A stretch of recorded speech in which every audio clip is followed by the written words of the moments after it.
Well, I remember I was thinking a lot about colleges, about my junior year of high school, and I wasn't totally sure what I wanted to do because I knew I wanted to pursue academics heavily, but I also knew that it was really important to me that I continue playing the oboe and to try to do it at the highest level possible.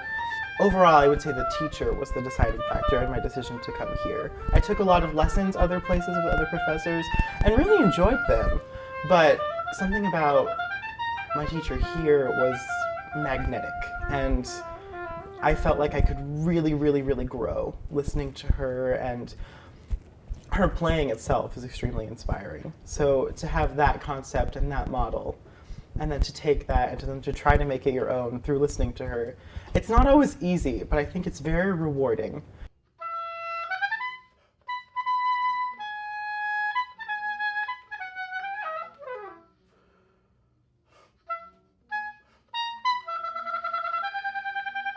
Despite the words and the text, the music made it so rich and colorful and full in the most beautiful way.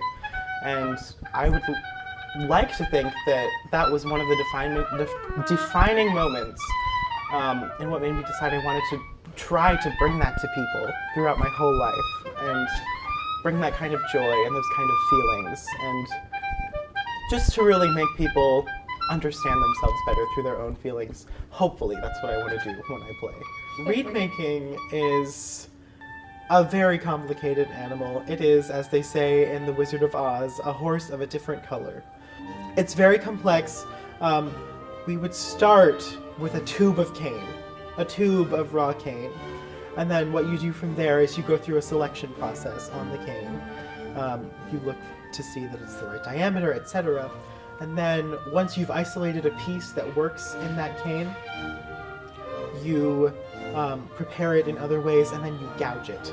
You gouge out the stuff in the middle of the piece so that it's thin enough that you can fold it over, shape it, and then tie it on, and then do the scraping that you need to do.